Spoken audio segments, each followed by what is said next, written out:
Hello out there, and welcome back to this particular campaign. I owe you two things. I owe you first an apology for the lack of sound in the last two episodes, and owe you a summary of what happened during those sessions, or that particular session. So let's get started, shall we? First of all, for Chapter 2, Episode 6, entitled Bad Bunny, we open up at the end of the battle against Agdon, as our four protagonists stand above the now kneeling and cuffed Harengon. As they admonish the brigand, they try to interrogate him, trying to get about his motivations and his backstory, but for most questions, his answers are cut off by the other Harengon bandits, standing just to the side, watching the proceedings.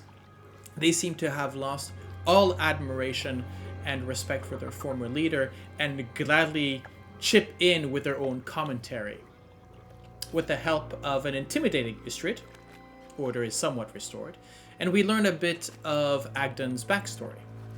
Originally a domain-hopping, self-proclaimed miscreant and master of mischief, Agdon was captured by Zybilna when she nailed his magical scarf to a young sapling which became the now chopped tree at the center of the Brigand's Tollway.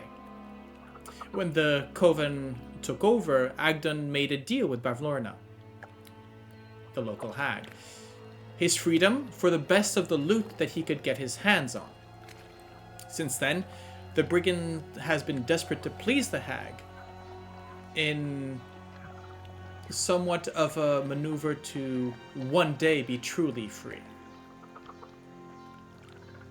Satisfied with the answers, somewhat, the party are then given a pole boat and sent towards the residence of the hag, the Bullywug settlement of Downfall.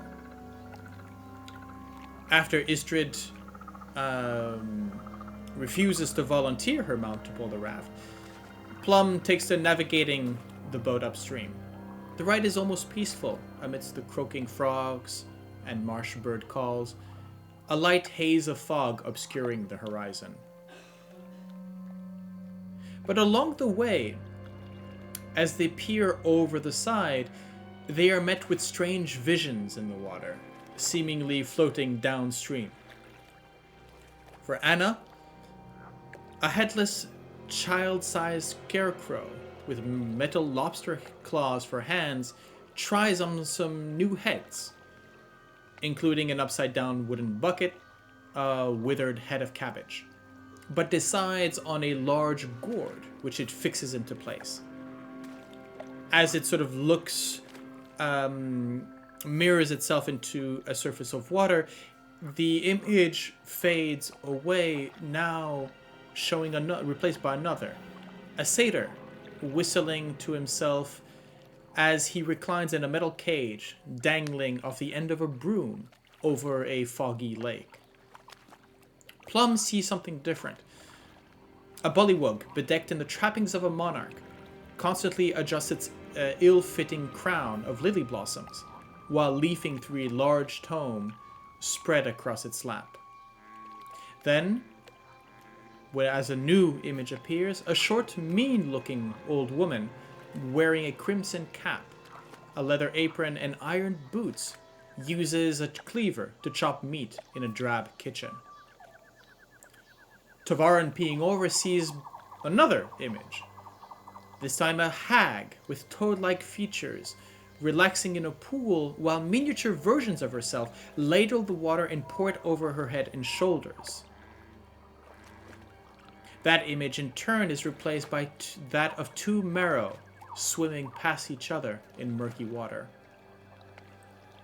Lastly, Ysdred sees a tall, thin figure wearing a pointy black hat and a hooded black cloak, climbing a rickety staircase leading to a large, ramshackle house built on stilts. As the figure approaches the house, their shadow seems to detach from their body, moving independently across the walls of the house and crawl through an open window. The last image she sees after that is rows upon rows of severed bullywug heads, all impaled on spikes, chattering at each other. The visions passing by like driftwood fade away quickly. And with barely enough time to discuss them, the party notices strange shapes in the fogs beside them. Already on alert with the visions, they prepare for an ambush.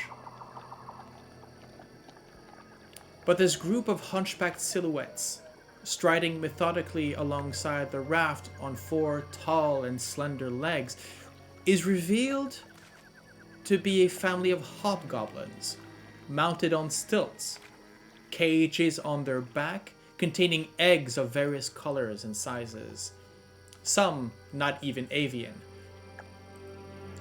The two groups, seemingly going in the same direction, eye each other up but do not engage or interact.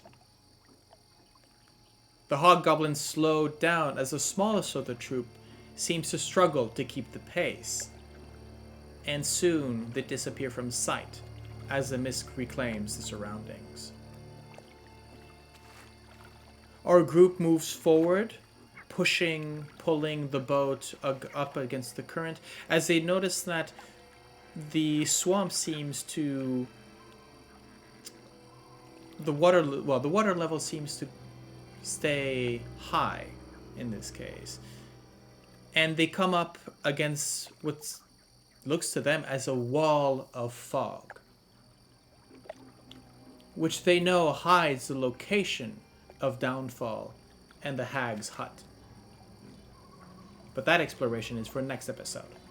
So, I will leave you to this. Thank you for watching, and I'll see you in the next one.